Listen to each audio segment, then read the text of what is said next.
Good evening সকলোকে নমস্কাৰ জনাই মই runumoniয়ে পুনৰবাৰ অন্য এটা ভিডিঅ'লৈ আপোনালোকক পুনৰবাৰ স্বাগতম জনাইছো। আশা ৰাখিছো আপোনালোকৰ খবৰ নিশ্চয় ভাল। আজি এটা বিশেষ কথাৰ কাৰণে আপোনালোকৰ মাজলৈ পুনৰবাৰ আহিলো কিছু সময় কথা পাতো বুলি ভাবি। আৰু কথাটো হৈছে যেহেতু বৰ্তমান আমাৰ যিবোৰ ADRE ৰিজাল্ট অলৰেডি মানে দিলে অলৰেডি যেহেতু ADRE ৰিজাল্ট ওলাই গ'ল 2 পইণ্ট দিলে এতিয়া বৰ্তমান 3 পইণ্ট যেহেতু আহি আছে যিসকলৰ ৰিজাল্ট বেয়া হৈছিলে তেওঁলোকে মন বেয়া কৰিব নালাগে পুৰা ষ্ট্ৰংলি এতিয়া পঢ়ক আৰু এতিয়াৰ পৰা মানে যেতিয়া হেৰি কৰিব ট্ৰাই কৰিব এতিয়াৰ পৰা ৰেগুলাৰ পঢ়া শুনা কৰিলে নিশ্চয় সাকসেস হ'ব পাৰিব যেহেতু অলৰেডি যিখিনি পাইছে তেওঁলোকৰ কাৰণে আমাৰ ফালৰ পৰা অভিনন্দন জনাইছো লগতে কংগ্ৰেচুলেশ্যন তেওঁলোকৰ মানে আগন্তুক যিকিটা এক্সাম হয় কিটা ভালে ভালে পাৰ হৈ যাওক আৰু তেওঁলোকৰ মানে ভাল হোক তাকে কামনা কৰিছো আমাৰ যি হৈছে যিসকলে পাস কৰিছে তেওঁলোকে ভালকৈ যেহেতু কৰিছে আৰু ইমানখিনি হৈ গৈছে আৰু অলপ আছে সেইখিনি তেওঁলোকে যাতে আগুৱাব পাৰে তাকে কামনা কৰিছো বাকি যিসকল আমাৰ ৰৈ গৈছিলে ADRE এক্সামত যিবোৰ আমাৰ মানে এলিজিবল নহলে সাকসেস নহলে তেখেতসকলৰ কাৰণে সুখবৰ যেহেতু 0.3 টো অতি সোনকালে মুকলি হ'ব বুলি অলৰেডি জনাইছে আমাৰ মুখ্যমন্ত্ৰী ডাঙৰীয়া গতিকে আপোনালোকে ট্ৰাই কৰক পুনৰ নিশ্চয় সাকসেস হ'ব পাৰিব আৰু এইখিনিতে মই এটা কথা জানো যে আমাৰ হাজবেণ্ডও দিছিলে ADRE পৰীক্ষা গেট 4 কিন্তু তেওঁ নিদিয়ে মই নিজে মানে জোৰ কৰি দিয়াছিলো যেহেতু পৰিয়ালত এজনৰ চাকৰি লাগে দেই দুইজনৰে নালাগে এজনৰ লাগে যেহেতু দেউতাকৰ নহলে মাকৰ যেহেতু আমাৰ এতিয়া দেউতাকৰো চাকৰি নাই বা মোৰো নাই যে দেউতাকৰো কোম্পানী জব কৰে মই ধৰক এতিয়া হাউসৱাইফে হয় গতিকে এটা চাকৰি এজনক মানে ফ্যামিলিটোত এজনক লাগে যেহেতু আমাৰ বাচ্চা থকা বা ফ্যামিলি থকা আমি ফ্যামিলিটো চলাই নিব লাগিব গতিকে কোম্পানী জব কৰি বৰ্তমান চলি আছো তথাপিও এটো কি হয় এটা মানে এটা গভৰ্নমেন্ট জব হলে কি এটা সিকিউৰ থাকে যেহেতু কোম্পানী জবত এতিয়া কৰি আছে যেতিয়া পাৰফৰমেন্স বেয়া হ'ব বা যেতিয়া কেতিয়াবা বেয়া দিন আহিছে তেতিয়াতো তাৰ পৰা আকৌ হেতুৰ পৰা ৰিজাইন দিব লগা হয় বা তেনেকা কামটো বা কোম্পানীটো উঠিও যাব পাৰে হেতু কাৰণে এটা সিকিউৰ হিচাপে এটা গভৰ্নমেন্ট জব লাগে আৰু তথাপিও মই দিয়াছিলো মই নিজে জোৰ কৰি দিয়াছিলো তেওঁ কিন্তু একেবাৰে দিবলৈ ইচ্ছুক নহয় মুখে দিবলৈ মানে কয় তেওঁ দিব নিবিচাৰে তথাপিও মই নিজে তেওঁ ফৰ্ম ফিল আপ কৰাই হলেও দিছিলো কিন্তু তেওঁৰ ৰিজাল্ট বেয়াই হৈছে কিন্তু তেওঁ যেহেতু বেয়া হ'ব কিয়নো তেওঁ গোটেই দিনভৰ কামতে থাকে তেনেকৈ আৰু তেওঁটো সময় নাপায় মোবাইলতে যিখিনি চাইছে সেইখিনি তেনেকৈ দিছে তথাপিও তেওঁৰ ৰিজাল্টটো বাৰু বেয়াই হৈছে তেওঁ এনেও বেয়া হ'ব বুলিয়ে কৈছিলে বেয়াই হৈছে বাকি মোৰ আশা কৰিছিলে কিন্তু মোৰো বাৰু বেয়াই হ'ল এতিয়া চাও যেটো আগন্তুক আহি আছে হেতু চাও বাৰু যদি পাৰো দিম চেষ্টা কৰিম আৰু যদি মনটো ভাঙিয়ে যায় মনটো ভাঙি যেহেতু আজিলৈকে বহুত এক্সাম দিলো আৰু এক্সামত এতিয়ালৈকে তেনেকৈ সাকসেস হোৱাই নাই গতিকে মন ভঙাটো স্বাভাৱিক কথা আৰু তথাপিও ট্ৰাই কৰি চাম যদি পাৰো কিন্তু আপোনালোকে কেতিয়াও মন নাভাঙিব কিয়নো আমাৰ এতিয়া ল'ৰা ছোৱালী আছে ল'ৰা সময় দিব লাগে গতিকে আমি তেনেকৈ ইমানখিনি সময় নাপাওঁ যিখিনি সময় পাওঁ চাম আৰু যদি পাৰো দিম কিন্তু আপোনালোকে একেবাৰে ভাঙি নপৰিব যিসকল যুৱক যুৱতী হয় আপোনালোকে উৎসাহেৰে এক্সামটো দিয়ক আপোনালোকে এলিজিবল হ'ব মানে সাকসেস হ'ব পাৰিব বাকি জনাও যে এটা কথা আপোনালোকৰ মাজত ইয়াৰ মাজতে মই জনাও যে মানুহৰ লাইফটো কোৰ পৰা কলৈ যায় কোনেও ক'ব নোৱাৰে আজি আমি এইটো অৱস্থাত আছো ইয়াৰ আগতে কি অৱস্থাত আছিলো বা ভৱিষ্যতে কি অৱস্থাত থাকিম হেতু কোনেও নাজানে আজিৰ পৰা প্ৰায় মানে 20-25 বছৰৰ আগৰ কথা যেতিয়া আমি মানে স্কুলত যাওঁ দেই যেতিয়া স্কুলত মানে গৈছো ধৰক LP স্কুল আমিতো চৰকাৰী স্কুলতে পঢ়া দিয়কচোন LP স্কুলত পঢ়িছিলো হেতু সময়ত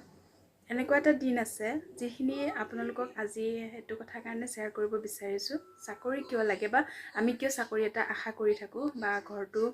মানে ল'ৰা ছোৱালী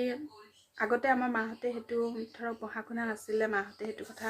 ইমানখিনি ভাবিব মানে নোৱাৰিছিলে আৰু যেহেতু আমি এতিয়া ভাবিব পাৰিছো যে এই পৰিস্থিতিটো যাতে আমাৰ ল'ৰা ছোৱালীক নহওক আমি যেটো মানে পৰিস্থিতি পাই আহিছো সেই পৰিস্থিতিটো যাতে আমাৰ ল'ৰা ছোৱালীয়ে যাতে নাপাও হেতু বুলিহে আমি এটা সিকিউৰ হিচাপে এটা গভৰ্নমেন্ট জব বিচাৰিছো বা বিচাৰি আছো বা বিচাৰি থাকো যি কি নহওক আৰু সেই সিচুৱেশনটো কেনেকৈ আছিল তাকে আপোনালোকৰ মাজত অকনমান শেয়াৰ কৰো মানে আমি যেতিয়া পঢ়ি আছিলো LP স্কুলত আমাৰ এটা পিন্ধিবলৈ এযোৰ চেন্ডেল নাছিলে এটা ভাল ফ্ৰক নাছিলে আমি ফটা চিটা ফ্ৰক পিন্ধি তেনেকৈ স্কুল গৈছিলোঁ এযোৰ ভৰিত চেণ্ডেল পিন্ধি কেতিয়াও গৈ পোৱা নাছিলোঁ এতিয়াতো ল'ৰা ছোৱালী জোতা চেণ্ডেল নহ'লে নহয় বেগটো নহ'লে আমি কোনোদিনে বেগ লৈও পোৱা নাছিলোঁ এল পি স্কুলত হাই স্কুললৈকে বেগেই লৈ পোৱা নাছিলোঁ চেণ্ডেলো পিন্ধাত মানে বেগ লোৱাটো দূৰৰ কথা চেণ্ডেলযোৰ পিন্ধি যাব আমি নাপাইছিলোঁ বা ছাতি এটা লৈও গৈ পোৱা নাছিলোঁ আমি হাতত কি লৈ গৈছিলোঁ জানেনে যেতিয়া বাৰিষা দিন হয় তেতিয়া ডাঙৰ ডাঙৰ কচুপাত আমাৰ সেইফালে বৰকচু বুলি কয় বৰকচু পাত এটা আমাৰ বৰমা আছিলে বৰমাই কাটি দিলে ডাঙৰ এটা বৰকচু পাত সেই বৰকচু পাতটোকে লৈ কিতাপখন এনেকৈ এইখিনিতে বুকুতে এনেকৈ সাৱটি লৈ কিতাপখিনি আৰু বৰকচু পাতটো এটা হাতে এনেকৈ ধৰি তেনেকৈ দৌৰি দৌৰি গৈ এল পি স্কুল পাইছিলোঁগৈ বা এল পি স্কুলৰ পৰা সেই পাতটো থৈ দিওঁ বাৰিষা ছিজনত আকৌ অহা সময়ত সেই পাতটো লৈ দৌৰি দৌৰি ঘৰ পাইছিলোঁ আহি তেনেকৈ আমাৰ দিনবোৰ গৈছিলে আৰু যেতিয়া আমি ক্লাছ 5 পালোঁ ক্লাছ 5ততো বেলেগ স্কুলত আছিলে আজিকালি এল পি স্কুলত থাকে কিন্তু আগতে বেলেগ স্কুলত যাব লাগে তেতিয়া আমি বেলেগ স্কুলত গৈছিলোঁ কিন্তু কোনো কালে ক্লাছ 7লৈকে এযোৰ ভৰিত চেণ্ডেল পিন্ধি পোৱা নাছিলোঁ তেনেকৈ খালী ভৰিয়ে মানে স্কুল গৈছিলোঁ এইটো সময়ত যেতিয়া ক্লাছ মানে 8 পাইছিলোঁ ক্লাছ 8 পাওঁতেও চেণ্ডেল নাই দেউতাই চেণ্ডেল দিবই পৰা নাছিলে যদিও চাকৰি কৰিছিলে ভৰিত চেণ্ডেল নাছিলে আমাৰ তেখেতে চাকৰি কৰিছিলে এইটো সময়ত চাকৰি পইচা একেবাৰে সীমিত আছিলে আপোনালোকে জানে সেইটো সময়ত যেতিয়া মানে মাষ্টাৰ ৰোল বুলি কয় কিন্তু ৱাটাৰ ছাপ্লাই এতিয়া ৱাটাৰ ছাপ্লাই বুলি ক'লে বুজি পাব আৰু মাষ্টাৰ ৰোলৰ মানুহ বুলি ক'লে দৰমহা 6 মাহ 7 মাহ মানে কেতিয়াবা 6 মাহ এবছৰৰ পাছতহে দৰমহা পাইছিলে তাকো মান্থলি পাইছিলে অনলি 900 লাষ্টত মই জনাত 1400 এনেকৈ চেলাৰী পাইছিলে গতিকে সেইকেইটা পইচাই ইমানখিনি ল'ৰা ছোৱালী গোটেইকেইটা পঢ়াই আছে দেউতাই কেনেকৈ চলাব তেনেকৈ আমি মানে পঢ়ি গৈছিলোঁ যেতিয়া ক্লাছ 8 পাইছিলোঁ 8 পাওঁতে তেতিয়া কি হ'ব মেখেলা চাদৰ পিন্ধি যাব লাগে আৰু মেখেলা চাদৰ পিন্ধি গ'লে চেণ্ডেলযোৰ ভৰিত নিপিন্ধিলে চেণ্ডেল পেটিকোট আৰু মেখেলাত যিহেতু মানে ধূলি লাগে বা বোকা লাগে তেতিয়া অলপ মানে বেয়া লাগে গতিকে আমাৰ বৰ্তাহঁতৰ এজনী বৌ আছিলে ডাঙৰ বৌ আছিলে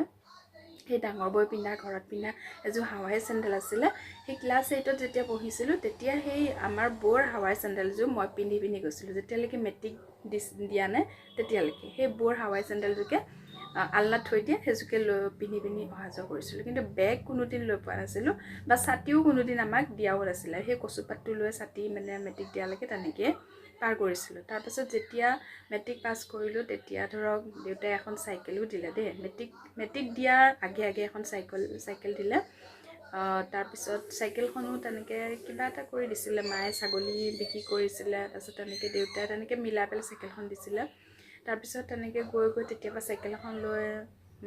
তাৰপিছত মেট্ৰিক পৰীক্ষা দিলোঁ মেট্ৰিক পৰীক্ষাত পাছ কৰিলোঁ পাছ কৰাৰ পাছতহে এযোৰ চেণ্ডেল এটা বেগ তেতিয়াহে দিছে তাৰ আগলৈকে এটা বেগ লোৱাটো দূৰৰে কথা চেণ্ডেলো ভৰিত নাই নিজৰ বুলি ক'লে তেনেকৈ গৈ দিনবোৰ পাৰ কৰিলোঁ গতিকে এইটো সময়ত সেইটো কাৰণে ভাবিছোঁ যে আমাৰ যিহেতু ল'ৰা ছোৱালী আগৰ দিনত আমি লাজ একেবাৰে নকৰিছিলোঁ সকলো তেনেকৈয়ে গৈছিলে যাৰ বেছি আছিলে তেওঁলোকে পিন্ধি গৈছিলে কিন্তু যাৰ নাছিলে তেনেকৈ গৈছিলে গতিকে সেই অনুভৱটো আমাৰ মনলৈ নাহিছিলে কিন্তু এতিয়া ল'ৰা ছোৱালী জানো সেইটো তেনেকৈ যাব আমি যেনেকৈ গৈছিলোঁ এতিয়া ল'ৰা ছোৱালী কোনোবা কচুপাতটো লৈ স্কুল যাব বা বেগ হাতত কিতাপখিনি লৈ বেগ নোহোৱাকৈ তেনেকৈ স্কুল যাব ভৰিত চেণ্ডেলযোৰ নোহোৱাকৈ কোনোবা স্কুল যাব এইটোতো ধৰা বন্ধা থাকে আজিকালি জোতা চেণ্ডেল লাগিব তেনেকুৱা ধৰণৰ মানে নহ'লে স্কুল যাব নোৱাৰে গতিকে এই সকলোবোৰৰ কাৰণেহে আমি চৰকাৰী চাকৰিটো বিচাৰোঁ বা ট্ৰাই কৰি আছোঁ বেলেগ কৰিও খাব পাৰোঁ কিন্তু এতিয়া যিহেতু এটা পৰিস্থিতি হয় বেলেগ তেনেকৈ আমি কোম্পানী জব কৰিও বা খাব পাৰোঁ বা কোম্পানীৰ কামো কৰিব পাৰোঁ কিন্তু কোম্পানী কাম কৰিব গ'লেকে বিচাৰিলে নোপোৱা নহয় পাম কিন্তু কৰিয়ে আছিল অলৰেডি কিন্তু যেতিয়া ল'ৰাক স্কুলত দিলোঁ তেতিয়াৰ পৰা তোৰ কোম্পানী কাম কৰিলে মোৰ বাচ্ছাটো কোনে চাব মোৰ মা আহিটো মোৰ বাচ্ছাটো চাই থাকিব নোৱাৰে বা আমি তেনেকুৱা কোনোবা মানুহো ৰাখিব নোৱাৰোঁ আমাৰ তেনেকুৱা মানে আমি ইমান আমাৰ টকা পইচা থকা মানুহ নহয় যেনে তেনে খাজে পতি খাই তেনেকৈ আছোঁ কিন্তু সেইটোৱে তেনেকৈ ক'ম যে সেই আমাৰ পিছৰ জেনেৰেশ্যনটোৰ কাৰণেহে আমি এতিয়া ভাবিব লগা হৈছে বাকীখিনি আমাৰ দিনটোতো গ'লেই আমি এতিয়া ক'তনো গৈ কি মানে হেৰি কৰিম মানে সেই টকা পইচা লৈ ল'ৰা ছোৱালীৰ কাৰণে চিন্তা কৰিছোঁ বেলেগ কথাটো একো নাই সেইটোকে ভাবি আমি এনেকৈ ট্ৰাই কৰি আছোঁ বাকী আপোনালোকেও যিসকলে পৰীক্ষা দিছে এতিয়া আৰু যিহেতু চৰকাৰে বৰ্তমান চাকৰি দি আছে গতিকে সুবিধাটো ল'বলৈ যত্ন কৰক সকলোৱে তাকে ক'ম বাকী সকলোলৈকে ব্যস্তবিলাক থাকিলে আগন্তুক পৰীক্ষা দিবৰ কাৰণে সকলোৱে প্ৰিপেৰেশ্যন কৰক আৰু ঠিকে আছে এইখিনিকে কৈ মোৰ ফালৰ পৰা আজিলৈ বাই বাই টেক কেয়াৰ সকলোৱে যাতে ছেফ আৰু কুশলে থাকে আৰু বাই বাই